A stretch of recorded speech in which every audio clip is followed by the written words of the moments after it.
Digital Assessment 1. Hagley School of Fashion is a full-time immersion class and was begun in 2009 in response to a perceived need to engage passionate students in fashion-related subjects in order to gain the qualifications necessary to engage in a tertiary setting.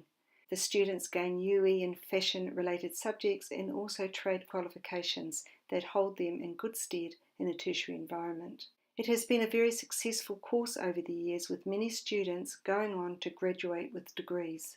However, my analysis of the NCEA data in recent years has shown a drop-off in the engagement with the achievement standards and fewer students achieving above achieved. This is worrying, as these are motivated students who put in long hours and produce portfolios of garments that are at a high level of skill and innovation. Yet in some cases their record of learning does not support this. This observation has led me to look at my own practice. How can I present the assessment tasks in a more engaging way, and how can I assist the students in the key skills required to help them achieve? I believe self-regulation is one issue in the achievement process, as the students are choosing to avoid the allocation of the time needed to complete the written tasks in order to meet the requirements of the standards. By working with the 21st century learning design rubric of self-regulation, the students can become more efficient in the planning and completion of the tasks. The rubric says to enable students to learn self-regulation, the activity must have long-term learning goals with success criteria decided in advance. The students need to plan their own work, take ownership, and have the opportunity to revise and self-regulate based on feedback. The identification of the problem has shown that as an individual the student has not been able to self-regulate and gain success, so it is my intention to create a collaborative task that will address the main two issues: lack of achievement, poor self-regulation. The shared responsibility and the interdependent nature of this rubric will aid the students in their learning and lead to success. This will also move my practice forward. In 2016, this Year 12 student completed 8 garments plus, was a finalist in the Hokanui Fashion Awards, and showed garments at the Canterbury Fashion and Beauty Week. However, although a start was made on the required documentation, no achievement standards were completed or submitted. She fell short of her Level 2 certificate. There is no doubt this is a capable, passionate student who clearly sees an end goal within the fashion industry. However, without a revamp of the way I do things in class, her pathway may not proceed. My thoughts on the situation for the identified problem is to firstly interview the student and find a way that she engages with technology already, and find out how she uses this to inform what she is designing and how important it is to her. By doing this, I believe I will find the key to moving her learning and achievement forward. So Gio, how do you rate the amount you were learning this year? Compared to last year, I'm working more independently, and my sewing skills and just like my knowledge of sewing is progressing. What do you think the barriers are to you gaining the credits? The biggest barrier is the paperwork. I really hate sitting down and having to write out all the steps of what I'm doing, how I'm doing it, having to justify it. I'd rather just get on, make it, and then be able to show my teacher what I've done. If you're given a task, do you prioritise the writing part? I put it off.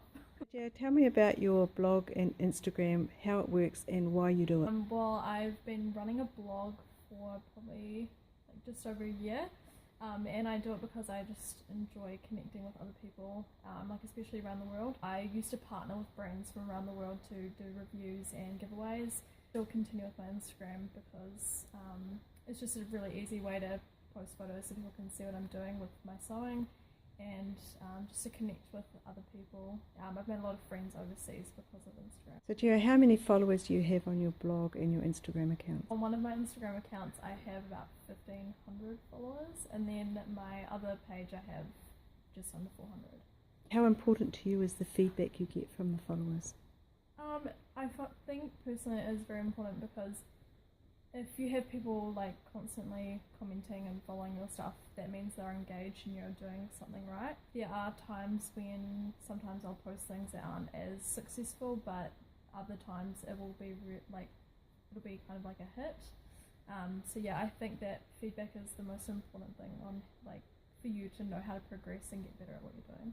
And so you take that feedback and it influences your practice. Yeah, definitely. I have sought out and read some research on blogging as an assessment tool. Edublogs are well established already, and the data supports my idea to take something the student already likes to do, blogging, and use it as a tool to raise achievement.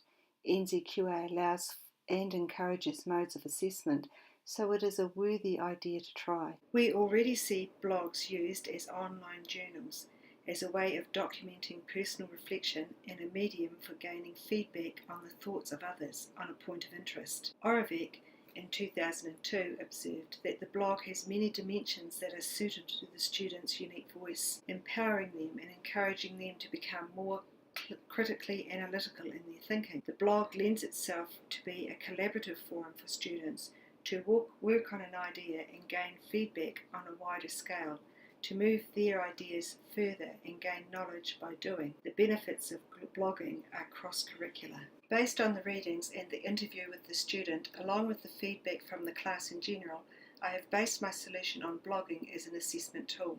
My planned innovation to address the issue of students failing to collate and complete written tasks will be to facilitate the creation of a community blog.